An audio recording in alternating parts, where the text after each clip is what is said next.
I think passion is the #1 element of good leadership. You have to really believe in what you're doing to motivate and to make the kind of decisions that are going to have long-lasting impacts. Caring about community and societal good, being willing to understand how theory underpins practice and practice needs to inform theory. And I would say probably one of the most important skills, if I was going to name skills, is actually strategic analysis and strategic thinking. I also think that advocacy is a really important role for public health practitioners.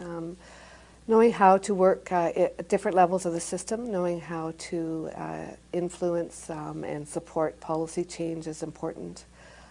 And being able to really get a sociological look at our problems, understanding not only what's going on at the level of families and neighborhoods, but also at the level of the built environment, the policy environment, and even as the global environment, trade and so on, that affects things like food security. Alors c'est certain que pour moi, quand on est leader dans une région, c'est important de passer des messages, c'est important d'aller vers les gens, c'est important de porter un dossier ou porter une cause, mais cette cause-là doit être enrichie par l'expertise et ce que les gens en pensent, ce que les gens en disent, et ça fait de nous un meilleur leader si on est à l'écoute des gens avec qui on travaille. Donc, on travaille autant avec les gens du réseau de la santé que les gens à l'extérieur du réseau de la santé. Et pour être vraiment un leader auprès de ces gens-là, d'abord, il faut avoir leur confiance, il faut être à l'écoute, il faut être capable d'être en relation avec eux. Et la qualité de la relation qu'on a avec les gens fait de nous une personne plus influente. Leadership, I think, is really important in organizational change and in making real action in progress towards health equity. So there's very many leadership styles and lots of different good leadership approaches. But I think what both we've experienced in Winnipeg and what we heard in our conversations today is that leadership is very important to this issue, and it can come in lots of different directions, and really multiple roles in leadership are recognized.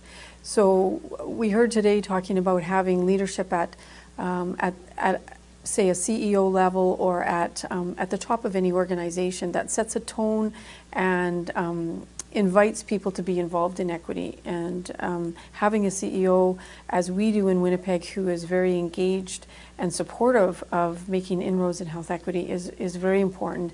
And without that, I think there's a lot of challenges for leadership to develop and flourish throughout other levels of the organization. Well, I think more progressive organizations recognize and embrace this notion that leadership is not a function of organizational position. And so hopefully if we are sort of knowledge leaders, we are lucky enough to exist within an organizational framework that embraces those ideas, rather than sort of the old, antiquated way of thinking about what constitutes a leader, where leadership tends to be conflated with sort of managerial capability. Leadership now is more focused on the ability to mobilize ideas.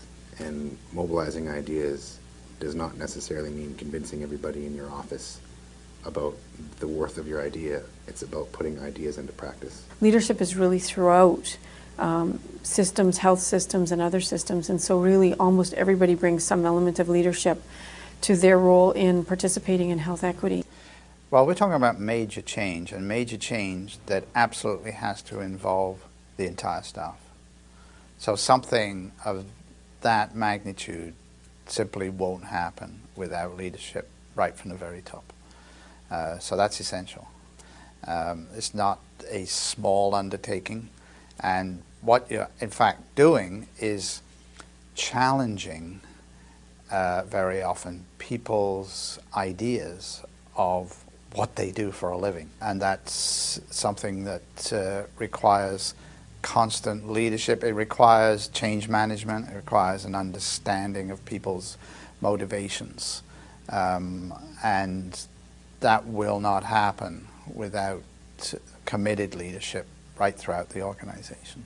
mais quand on croit profondément que la santé, c'est pas seulement de traiter les gens qui se présentent dans un établissement de santé, bien, ça passe par le changement de toute une culture du réseau de santé qui doit passer d'une approche que moi j'ai toujours qualifiée d'une approche clientèle, servir la clientèle, pour dorénavant planifier l'offre de services en pensant à l'ensemble des besoins de la population, autant les besoins de ceux qui ne les expriment pas que les besoins des personnes qui expriment. Alors, pour travailler à ce changement de culture-là, si j'avais un conseil à donner aux gens qui veulent changer cette culture, mais je pense que d'abord, il faut être profondément convaincu que c'est la chose à faire. Donc, il faut vraiment avoir une vision très, très claire de là où on veut aller. Ça passe bien sûr, comme on l'a dit un peu plus tôt, par une certaine reconnaissance d'abord de notre expertise, mais aussi une reconnaissance de l'engagement dans la cause. Et ça prend des bonnes relations avec les gens qui sont au quotidien extrêmement sous pression par la demande de services pour pouvoir les amener à réfléchir un petit peu plus en avant, penser à autre chose, se projeter dans l'avenir pour changer ce paradigme de services à offrir aux gens qui sont malades aujourd'hui pour essayer de se projeter sur les besoins un peu plus larges d'une population. Donc, ça prend du leadership, ça prend de la conviction, ça prend de l'engagement, ça prend de bonne qualité interpersonnelle pour influencer. Ça prend bien sûr de l'expertise et ça prend aussi toute une équipe pour nous alimenter et travailler dans le même sens parce que ça ne peut pas se faire par une seule personne, ça se fait par une équipe au complet. Trying to move health equity agendas forward, there's just so many levels and so many layers which need to sort of happen at the same time that it's really a three-dimensional, multifaceted kind of an approach. And I think of it as the somewhat how messy sometimes the kitchen can get when you're trying to make a meal that has 3 or 4 or 5 dishes and then you try to throw another one in as well. And so you're doing a little bit of one thing and a little bit of another thing and then you have to do something else first because that needs to get done quicker. So there's always this jumping from one task to another that sometimes feels like it's not as organized as a lot of very linear project management approaches might be.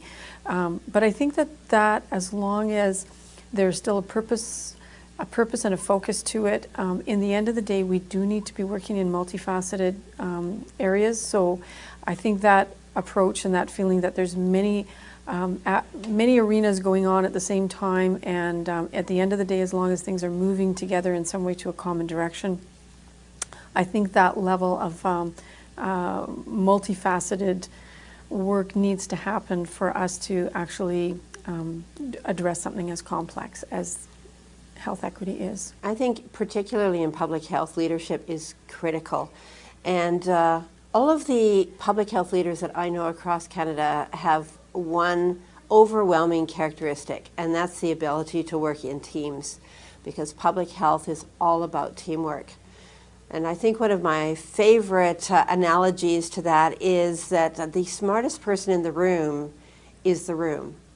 In other words, there are no experts in public health. We all bring expertise to the table, and therefore we're all able to contribute different perspectives, whether it be the research perspective, the community perspective, the political perspective, the planning perspective. They're all different, unique, and yet contribute to the whole being greater than the sum of its parts.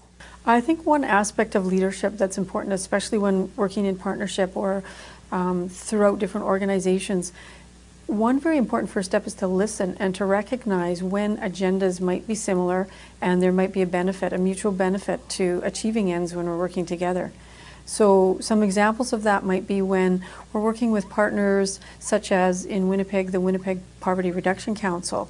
And if there's ways that we can come and add our energy or add our resources or add some of our thinking to the work they're doing and also invite them to come along and add their thinking and some of the networks that they represent to our work, then we're so much further ahead. Well, I think public health leadership for health equity is critical right now, and what we're finding is that it really varies from place to place, just who the leaders are in a local community that want to move on improving health equity. And if there is already a strong group in place, then I think public health has to look at how can we come alongside and help to move it along how can we co-lead, or how can we be a part of a coalition. It may differ from community to community, but to be respectful of the existing leadership and partners that have been working in this field for a long time and now say we'd like to join in that effort. Au Québec, on a la chance d'avoir une loi de santé publique qui donne des pouvoirs importants au directeur de santé publique d'une région.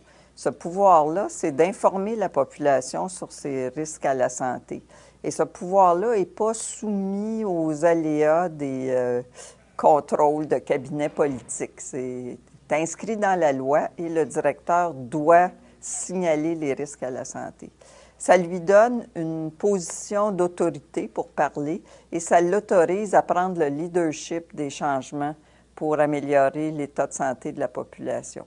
Donc, cette disposition législative en soi confère au directeur le pouvoir. Maintenant, il faut qu'il accepte de le prendre et qu'il ait le courage d'aller dans des domaines où traditionnellement on n'attend pas la santé publique. Very often leadership's about priorities. So anybody who works in public health is overwhelmed by day-to-day demands. So the enemy of real systematic change is trying to cope day to day with all the stuff that comes at you. So I think if one's truly committed, you can stop doing things. Stop doing the unimportant things in order to get the time and the resources to do the things that really matter. And that, of course, requires somebody very senior to say, that's okay, we will do that. This is something that needs to be nurtured. So although you have leadership from the top setting the direction, all of the changes that take place throughout an organization require champions in that particular team or that particular department. And we have to nurture those people and support them so that they can take this kind of fundamental change right throughout the organization. I think right away back to my early days, moving into particularly women's health when I was quite young, and community and population health through women's issues. And I think about one of the founders of the Boston Women's Health Collective, who is the best networker I have ever met, and Judy Norsigian gives credit to everybody else before herself. So that was an early model.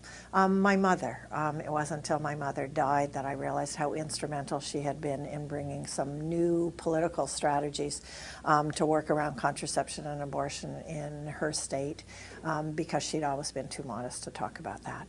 And I think about moving through my public health career.